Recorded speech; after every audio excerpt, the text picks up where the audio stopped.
Hello there, and welcome to the weekly Outside Views magazine on German politics. Federal Finance Minister Christian Lindner from the Liberals is pushing for rapid entry into the production of domestic shale gas using fracking. We have significant gas deposits in Germany that can be extracted without endangering drinking water. That's what the Liberal chairman said to the newspapers of the Funke Media Group. The funding is responsible even under ecological conditions, explained Lindner accordingly. It would be rather irresponsible to refrain from fracking because of ideological commitments, he said.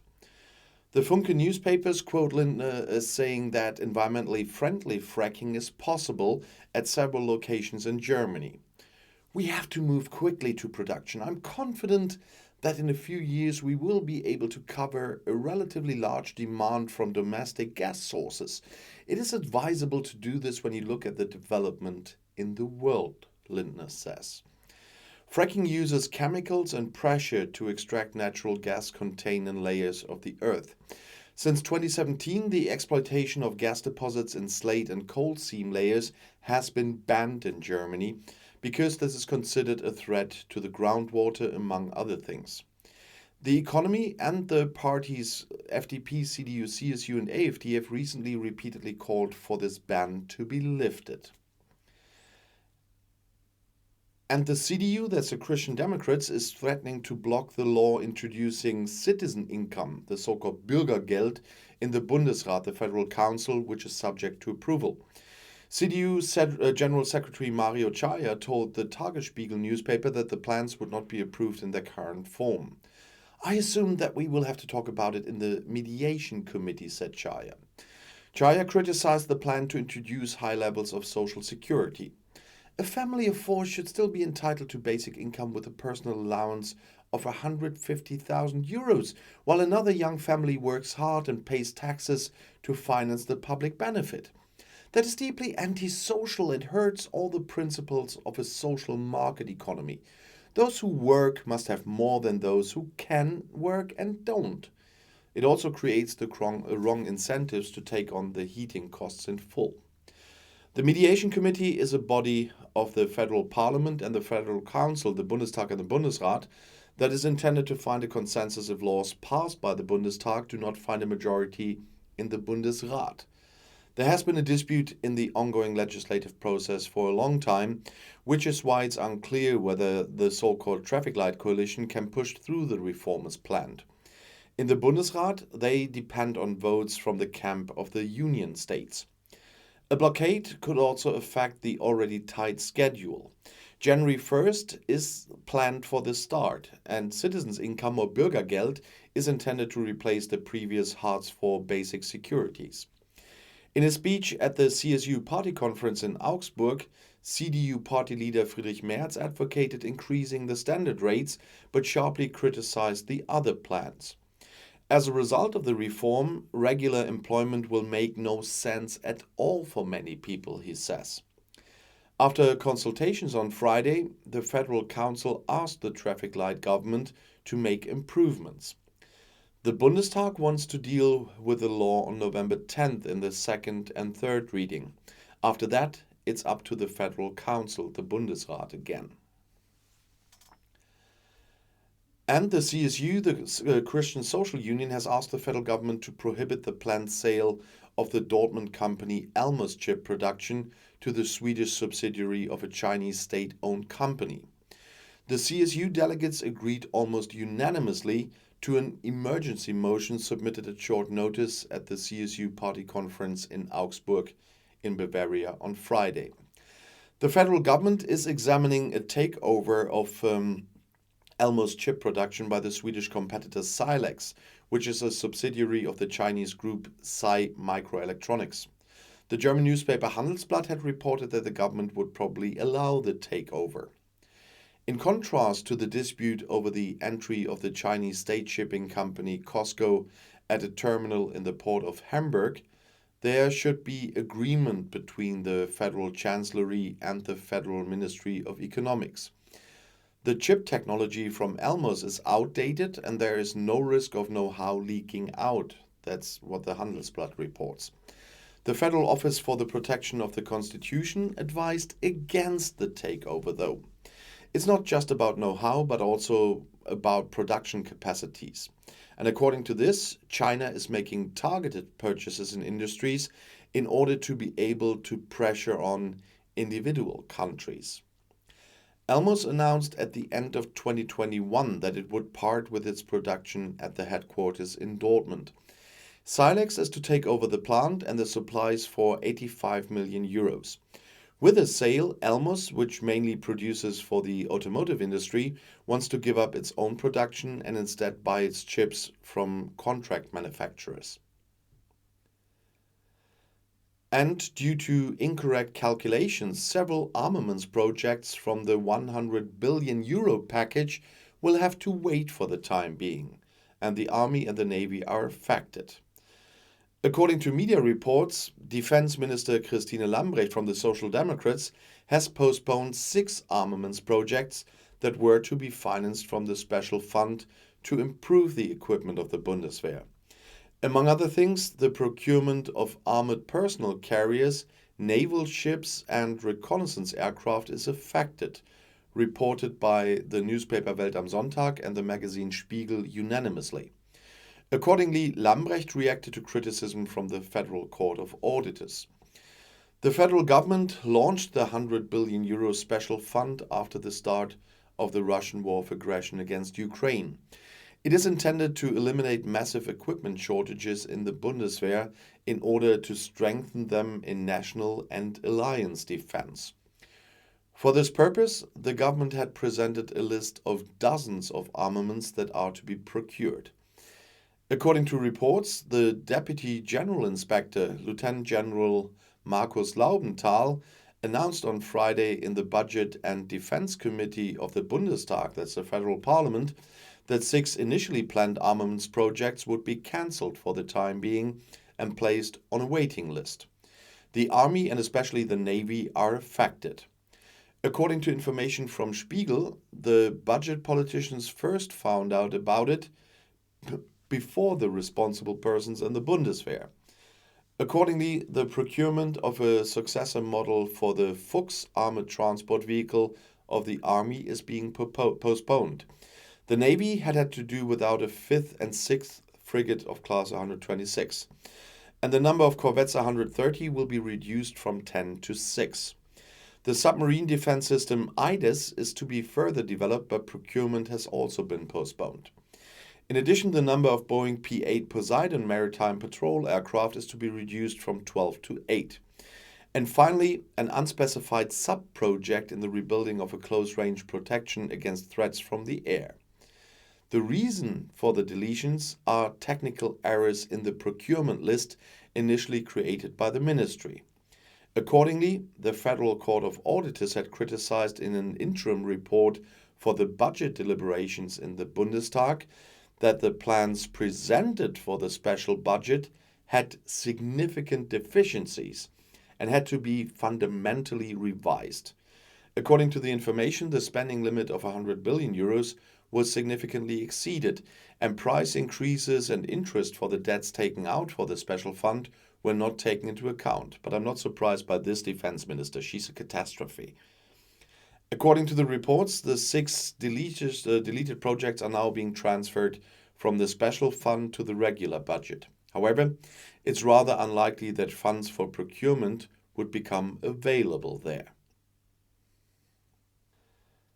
And the party leader of the Social Democrats, Saskia Esken, leaves the short message service Twitter.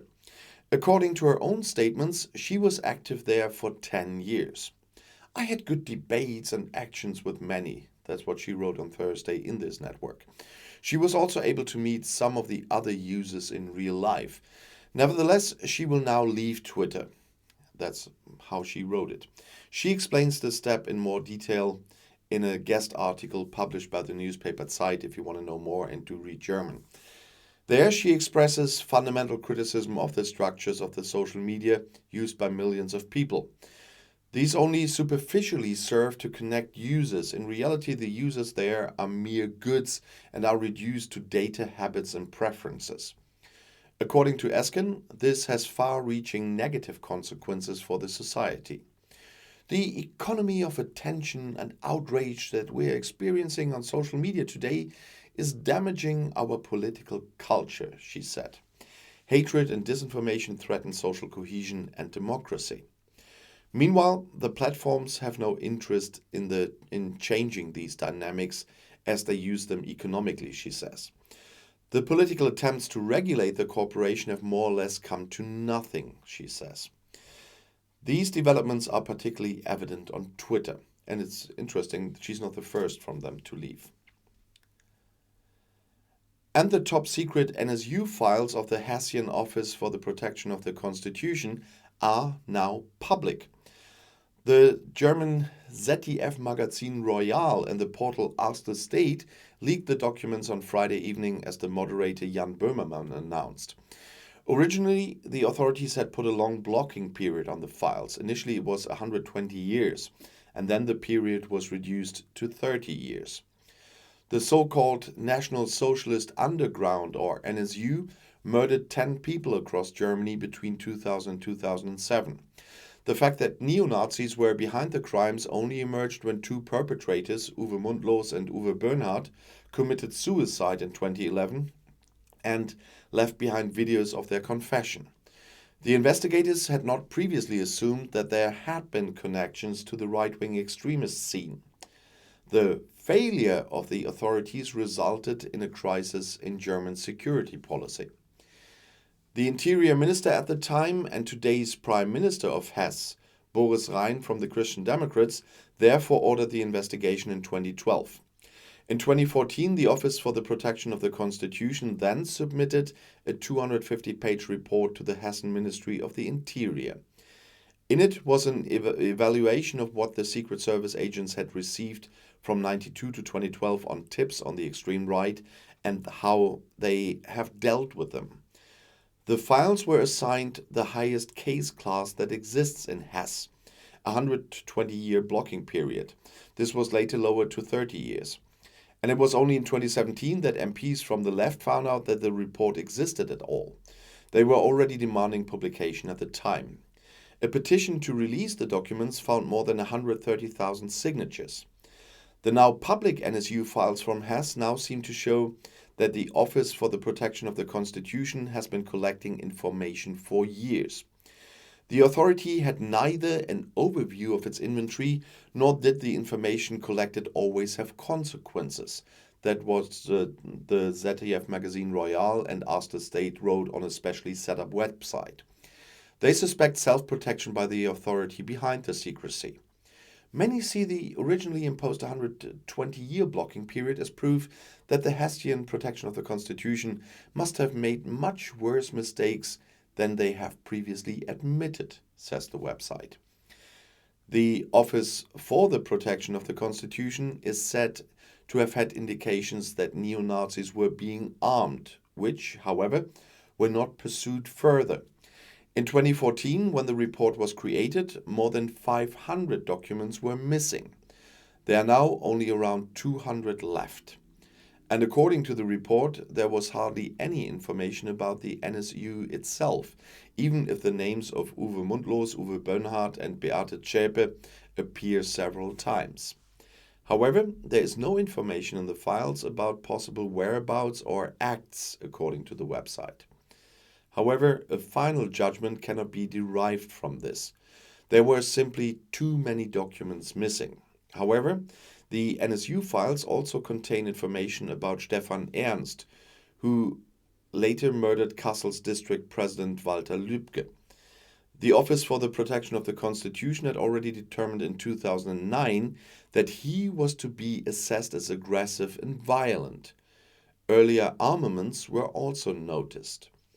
The fact that the files were kept secret at all was intended to protect the work of the Office for the Protection of the Constitution and its informants. And today's Interior Minister Nancy Faeser, however, already demanded in 2018, when she was still a member of the Hessian State Parliament, society does not have to live with official files being classified as secret for 4 generations and thus being withdrawn from the public. We'll see how she deals with other ones now. And Markus Söder has sworn the CSU to a hard winter. At the same time, he distributed against the traffic light coalition in Berlin and was particularly targeting one party. So CSU boss and Bavarian Prime Minister Markus Söder accuses the federal government of historically poor government work. In the current energy crisis, the government of the Social Democrats, the Greens and the Liberals seems overwhelmed. They are not up to the problems. Söder attacked the Greens in particular. They are simply not competent in times of crisis, he said. Instead, they are a fair weather party. God forbid us in the future from green prime ministers, said the Bavarian head of state. Söder therefore justified the criticism of the federal government that he had been hearing for months. It's not just about bashing or scolding. The criticism is based on a deep concern. In order to protect Bavaria, you can't just watch the fundamental mistakes made there. Söder also sharply criticized the course taken by Federal Minister of Health Karl Lauterbach from the Social Democrats. Lauterbach recently presented the cornerstones for the legalization of cannabis, although in general I'm pro that, personally.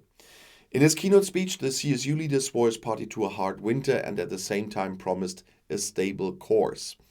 Söder sees the crisis in the union in the 2021 federal election as overcome. A year ago, the CSU was in quite a depression. Now the party has found its center and focus again. And a new state parliament will be elected in Bavaria in autumn 23. And according to current polls, Söder's coalition of the CSU and the Free Voters can continue to count on a clear majority in parliament. And I hope I could give you a broad view on German politics from last week. You see, even in Germany, a lot happens in 1 week. And I will give you, of course, the next magazine in 1 week's time. In the meantime, have a look on my other channels. Every day you can find something. The lists with the publishing times and the channels are in the video description. And I'll see you in my next video. I'll be back.